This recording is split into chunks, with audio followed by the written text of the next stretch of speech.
Un matin de juin 1942, sur un aérodrome militaire allemand, le général-feldmarschall Erhard Milch et le ministre de l'Armement Albert Speer se tenaient debout près de la piste, observant attentivement un énorme bombardier Heinkel 177 chargé de bombes qui s'apprêtait à décoller. Les moteurs rugissaient avec une puissance impressionnante, tandis que l'appareil prenait de la vitesse sur la piste bétonnée. L'avion quitta le sol avec lourdeur, s'élevant progressivement dans le ciel matinal. Milch et Speer suivaient du regard cette masse métallique de 35 tonnes qui montait lentement. Soudain, sans aucun avertissement, le bombardier amorça un virage serré et brutal. L'appareil bascula dangereusement sur le côté, perdant rapidement de l'altitude. En quelques secondes terrifiantes, le Heinkel plongea vers le sol depuis une hauteur de 150 mètres. L'impact fut catastrophique. Une boule de feu monumentale s'éleva instantanément, engloutissant complètement l'avion et son équipage. Tous les hommes à bord périrent dans cet enfer de flammes et de métal tordu. Milch se tourna vers les ingénieurs présents et prononça des mots qui résumaient parfaitement la tragédie de cet appareil. À quoi bon posséder le meilleur avion du monde s'il ne cesse de se désintégrer en vol? Cette scène cauchemardesque n'était malheureusement pas un incident isolé. Le Heinkel 177 était devenu tristement célèbre dans toute la Luftwaffe pour ses défaillances mortelles. Les pilotes allemands avaient inventé des surnoms terrifiants pour cet avion: le briquet de la Luftwaffe, le cercueil volant, le volcan et le bombardier sans retour. Chaque surnom racontait une histoire de feu, de peur et de mort. Les incendies de moteur étaient si fréquents que voir un Heinkel s'enflammer en plein vol était devenu presque banal. La plupart des appareils perdus ne tombaient pas sous le feu ennemi, mais à cause de défaillances mécaniques catastrophiques. Pourtant, malgré cette réputation épouvantable, près de 1500 de ces bombardiers furent construits, engloutissant des ressources précieuses dont l'Allemagne avait désespérément besoin pour d'autres projets. Hitler détestait cet avion, Göring le détestait également. Mais comment un tel désastre technique avait-il pu voir le jour? La réponse se trouvait dans les cieux espagnols quelques années plus tôt. Durant la guerre civile espagnole, Hitler avait envoyé une force aérienne pour soutenir Francisco Franco, la fameuse Légion Condor. Cette unité servait de laboratoire pour tester les tactiques qui seraient utilisées pendant la Seconde Guerre mondiale. Parmi ces innovations, le bombardement en piqué du Junkers 87 Stuka se révéla particulièrement efficace. Les pilotes vétérans de ce conflit rapportèrent des résultats spectaculaires. En plongeant presque verticalement sur leur cible, ils atteignaient une précision incroyable. Des bunkers, des ponts, des navires, tous ces objectifs de petite taille pouvaient être détruits avec une exactitude chirurgicale. Cette tactique impressionnait tellement que même Ernst Udet, l'un des pilotes les plus célèbres d'Allemagne, devint un promoteur fanatique du bombardement en piqué. Udet et d'autres officiers de la Luftwaffe commencèrent à rêver d'un nouveau type d'appareil, un Stuka géant capable de transporter des charges massives de bombes sur de longues distances tout en conservant cette capacité dévastatrice de piquer sur l'objectif. L'idée semblait révolutionnaire. Pourquoi envoyer des flottes entières de bombardiers pour espérer toucher une usine avec des largages imprécis en haute altitude quand un seul avion lourd pourrait la détruire en un passage grâce au bombardement en piqué ou en glissade? Les viseurs de bombardement allemands de l'époque étaient particulièrement déficients, rendant cette nouvelle approche encore plus séduisante. L'opportunité de créer ce bombardier lourd révolutionnaire surgit tragiquement en juin 1936, lorsque le général Walter Wever perdit la vie dans un accident d'aviation. Wever défendait ardemment le concept de bombardement stratégique et pressait la Luftwaffe de développer un appareil à long rayon d'action capable d'atteindre les usines soviétiques situées dans les montagnes de l'Oural. Sa vision prévoyait un bombardier transportant au minimum 1000 kg de bombes sur une distance de 5000 km, volant à plus de 500 km/h en altitude.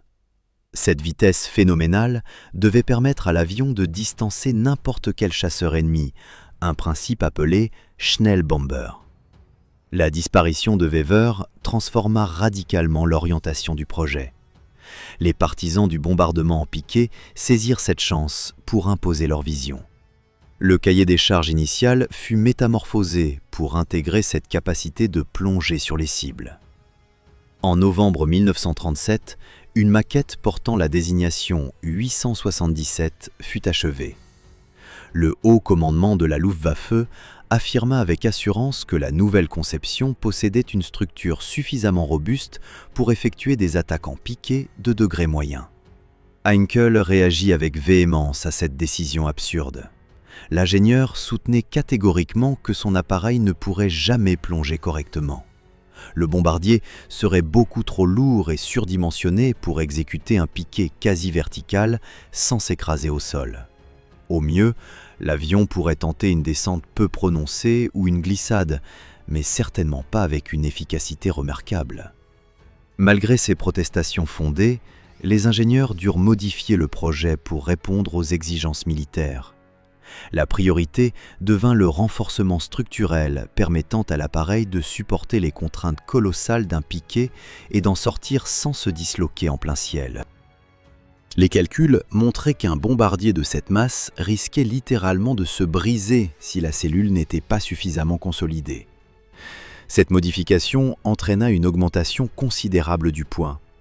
L'avion finalisé fut classé comme bombardier lourd, avec des performances promises exceptionnelles.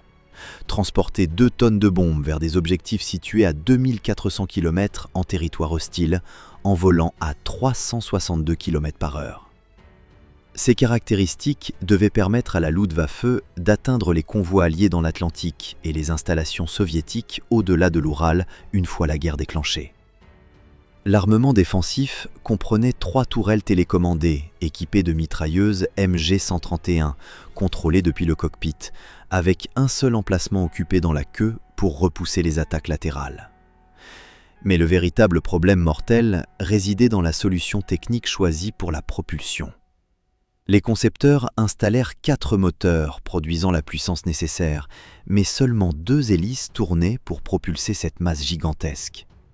Chaque nacelle contenait 2 moteurs Daimler-Benz DB601 à 12 cylindres, couplés ensemble pour entraîner une seule hélice. Cette configuration paraissait ingénieuse sur le papier, réduisant la traînée aérodynamique tout en fournissant une puissance formidable. La réalité se révéla cauchemardesque. Les moteurs jumeaux étaient regroupés dans un espace extrêmement confiné et recouverts d'un carénage qui emprisonnait la chaleur. Les températures montaient dangereusement, transformant chaque nacelle en véritable fournaise. Un système d'échappement central aggravait dramatiquement la surchauffe et enflammait instantanément toute huile ou graisse qui s'échappait des moteurs. Hitler lui-même évoqua cette aberration technique lors d'une réunion avec son état-major militaire le 1er février 1943. S'adressant au Generaloberst Hans Jeschonnek, chef d'état-major de la Luftwaffe, il déclara qu'il devait répéter sans cesse son opinion.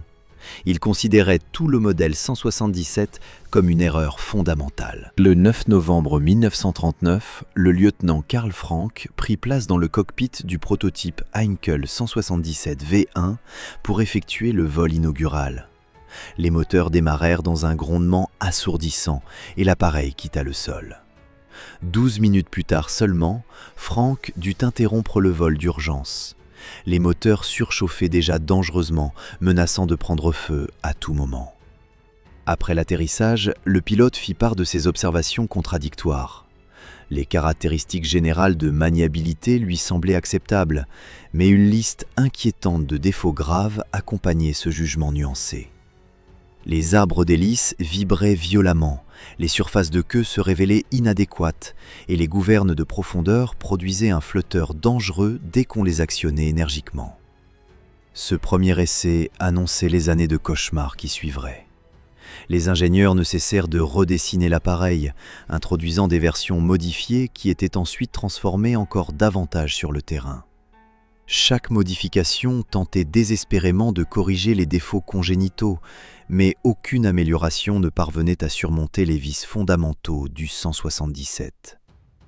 Parmi les problèmes que personne ne réussit jamais à résoudre, figurait la tendance terrifiante de l'avion à dévier brusquement sur le côté pendant le décollage. Les pilotes devaient lutter constamment contre cette embardée imprévisible qui pouvait les projeter hors de la piste à tout instant. La dimension colossale de l'appareil en faisait également une cible facile pour la défense antiaérienne ennemie. Sa silhouette massive se détachait clairement dans le ciel, offrant aux artilleurs au sol une opportunité parfaite. La charge utile importante et le rayon d'action étendu signifiaient que le bombardier engloutissait du carburant à une cadence effrayante, même dans les conditions normales. Lorsque Heinkel ajouta du poids supplémentaire pour renforcer la structure destinée au piquet, la consommation de carburant devint absolument catastrophique. Après la guerre, Hermann Göring révéla aux enquêteurs du service de bombardement stratégique américain une vérité accablante. Il dut clouer au sol cet appareil parce qu'il consommait une quantité excessive d'essence. Et l'Allemagne n'en possédait tout simplement pas assez pour alimenter cette machine insatiable. Les équipages redoutaient chaque mission à bord de ce monstre défectueux. Les incendies de moteurs survenaient avec une régularité terrifiante, transformant les vols en loterie mortelle. L'huile et la graisse s'échappant continuellement des moteurs surchauffés s'enflammaient au contact du système d'échappement central brûlant. Les flammes se propageaient alors rapidement dans la nacelle confinée, piégeant l'équipage dans un enfer aérien dont il était presque impossible de s'échapper. Göring lui-même exprima à plusieurs reprises son exaspération face à l'exigence absurde d'une capacité de bombardement en piqué pour un quadrimoteur lourd. Lors d'une occasion mémorable, il s'écria que c'était une idiotie pure et simple de demander à un bombardier à 4 moteurs de piquer. Si on lui avait parlé de cette idée, ne serait-ce qu'un instant, il aurait immédiatement protesté en demandant quel genre de non-sens c'était. Désormais, il se retrouvait coincé avec cette aberration technique. David Irving rapporta dans son ouvrage sur la Luftwaffe que Göring se plaignait constamment de l'inutilité qu'il percevait dans cette capacité de piquer imposée à un bombardier lourd. Pourtant, la production continua malgré toutes ces critiques dévastatrices. Les usines assemblaient méthodiquement ces cercueils volants, tandis que les ressources précieuses du Reich s'évaporaient dans ce gouffre sans fond. Chaque appareil construit représentait des tonnes d'acier, d'aluminium et de carburant qui auraient pu servir à fabriquer des chasseurs pour défendre les villes allemandes contre les raids alliés de plus en plus dévastateurs. Malgré ces défauts mortels, près de 1500 Heinkel 177 furent construits et déployés sur les fronts occidental et oriental. Pendant le siège de Stalingrad, la Luftwaffe utilisa ses bombardiers pour évacuer les soldats blessés et livrer des approvisionnements aux troupes encerclées. Les appareils accomplissaient ces missions périlleuses dans des conditions épouvantables, transportant des hommes agonisants à travers le ciel glacial de Russie. Cependant, la consommation astronomique de carburant devint rapidement insoutenable. Le Reich ne pouvait absolument pas se permettre de gaspiller du précieux combustible pour maintenir en vol ses machines voraces. Les commandants prirent la décision pragmatique de retirer les Heinkel du service actif dans ce secteur, concentrant les ressources limitées sur des appareils plus efficaces. Une mission particulière vers Londres illustra parfaitement toute l'absurdité de cet avion maudit. Göring observa personnellement 14 bombardiers qui se préparaient à décoller pour un raid tardif sur la capitale britannique. Les équipages montèrent à bord, les moteurs rugirent et 13 appareils parvinrent effectivement à quitter le sol. Presque immédiatement, 8 bombardiers firent demi-tour et regagnèrent la base, leurs moteurs surchauffant déjà dangereusement avant même d'avoir quitté l'espace aérien allemand.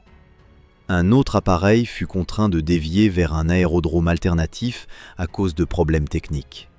Seulement 4 Heinkel atteignirent finalement Londres, et parmi eux, un fut abattu par la défense antiaérienne britannique. Les 3 survivants plongèrent vers leurs objectifs avec une précision remarquable, larguèrent leur charge explosive avec exactitude, puis grimpèrent rapidement vers la sécurité des altitudes supérieures à 7000 mètres pour échapper au feu ennemi. Tous les bombardiers ayant accompli la mission revinrent indemnes à leur base. Cette opération démontrait ironiquement un taux de survie potentiellement supérieur à celui de tout autre bombardier de l'époque. Les appareils lourds, capables de piquer rapidement, pouvaient effectivement éviter les tirs défensifs grâce à leur vitesse et leur agilité relative en descente. Malheureusement, cette tactique prometteuse ne fut jamais évaluée à grande échelle pour mesurer la performance globale réelle de l'appareil dans des conditions opérationnelles normales. En septembre 1944, les forces britanniques capturèrent un Heinkel 177 intact. Le pilote d'essai Eric Brown reçut la mission de tester cet avion ennemi pour évaluer ses capacités et faiblesses. Brown possédait une expérience considérable avec de nombreux appareils allemands capturés et connaissait intimement leurs qualités techniques. Ses conclusions sur le Heinkel furent particulièrement révélatrices et accablantes. Brown déclara que le 177 transmettait constamment une impression de fragilité malgré ses dimensions imposantes. Cette sensation étrange le troublait profondément. Parmi tous les avions allemands de cette période qu'il avait testés, le Heinkel figurait parmi les très rares qu'il n'appréciait absolument pas piloter. Cette évaluation brutale venait d'un professionnel aguerri qui avait volé sur pratiquement tous les types d'appareils de combat existants. Pendant ce temps, une ironie cruelle se manifestait dans les bureaux d'études allemands. Au moment où le Heinkel devenait finalement à peu près utilisable, après d'innombrables modifications, les ingénieurs allemands achevaient le développement du viseur de bombardement Lotfe 7. Cet instrument révolutionnaire permettait enfin des largages précis depuis des altitudes de 4000 mètres. La technologie tant attendue rendait soudainement le bombardement en piqué complètement inutile et obsolète. Toute la conception fondamentale du 177, avec ses moteurs couplés dangereux et sa structure renforcée excessive, perdait instantanément sa raison d'être. Les années passées à tenter de perfectionner un bombardier piqueur lourd se révélaient avoir été un gigantesque gaspillage de temps, d'argent, de matériaux stratégiques et de vies humaines. En octobre 1944, les usines allemandes cessèrent définitivement la production du Heinkel 177. Les chaînes d'assemblage s'arrêtèrent, mettant fin à l'histoire d'un des projets aéronautiques les plus catastrophiques de toute la Seconde Guerre mondiale. Quelques mois plus tard, l'Allemagne s'effondrait complètement sous les coups combinés des Alliés. La défaite totale du Reich était consommée. Les historiens analysant cette période sombre ont établi des conclusions dévastatrices concernant l'impact réel du programme Heinkel sur l'effort de guerre allemand. Les ressources colossales englouties dans ce projet auraient pu transformer radicalement le cours de la bataille aérienne. L'acier, l'aluminium, le carburant, les heures de travail qualifiées, tout cela disparut dans un gouffre qui ne produisit qu'une machine défaillante et dangereuse. Chacun des près de 1500 appareils construits représentait un investissement massif en matériaux stratégiques dont l'Allemagne manquait cruellement. Pendant que les ouvriers assemblaient ces bombardiers condamnés à brûler ou à s'écraser, les villes allemandes subissaient des raids dévastateurs sans protection adéquate. Les chasseurs qui auraient pu défendre la population civile contre les forteresses volantes américaines et les Lancaster britanniques ne furent jamais construits parce que les ressources alimentaient le gouffre du 177. L'obsession mortelle pour le bombardement en piqué avait aveuglé complètement les dirigeants de la Luftwaffe. Ernst Udet et ses partisans transformèrent une tactique efficace pour les petits appareils comme le Stuka en dogme absolu applicable à tous les types d'avions. Cette rigidité intellectuelle conduisit à imposer des exigences incompatibles sur un bombardier lourd qui n'aurait jamais dû recevoir une telle mission. La mort du général Wever en 1936 élimina la seule voie suffisamment puissante pour contrer cette folie.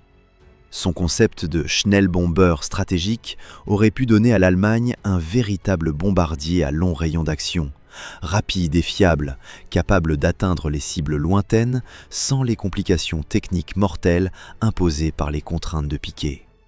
Au lieu de cela, le projet dériva vers un compromis impossible qui ne satisfaisait aucun objectif correctement. Le Heinkel ne pouvait pas vraiment piquer efficacement malgré tous les renforcements structurels qui alourdissaient sa cellule. Il consommait tellement de carburant que son rayon d'action théorique devenait illusoire dans la pratique. Ses moteurs couplés prenaient feu avec une régularité effrayante, tuant les équipages avant même qu'ils n'affrontent l'ennemi. La plupart des pertes résultaient de défaillances mécaniques catastrophiques plutôt que de combats aériens. Les experts militaires qui ont étudié ce désastre technique soulignent une leçon fondamentale que toute force aérienne devrait retenir. Surinvestir dans une conception défectueuse peut ruiner une armée de l'air entière. La Luftwaffe a appris cette leçon beaucoup trop tard, lorsque la défaite était déjà inévitable. Si les dirigeants allemands avaient reconnu leurs erreurs dès les premiers vols catastrophiques de 1939, s'ils avaient eu le courage d'abandonner ce projet voué à l'échec malgré l'argent déjà dépensé, l'histoire aurait pu prendre un tournant différent. Les milliers d'heures d'ingénierie gaspillées à tenter de corriger l'incorrigible, les tonnes de métaux précieux transformés en épaves fumantes, les pilotes morts dans des accidents évitables, tout cela représente un gâchis monumental qui affaiblit mortellement la capacité de combat allemande. Le briquet de la Luftwaffe, le cercueil volant, le volcan, tous ces surnoms racontaient la même histoire tragique d'ambition démesurée et d'incompétence technique. Cet appareil incarnait parfaitement comment une idée séduisante sur le papier peut se transformer en catastrophe opérationnelle quand l'orgueil empêche de reconnaître la réalité. Si cette histoire vous a captivé, laissez un like pour soutenir la chaîne. Partagez vos réflexions dans les commentaires sur les erreurs stratégiques de la Luftwaffe. Abonnez-vous pour découvrir d'autres récits fascinants sur l'aviation de la Seconde Guerre mondiale.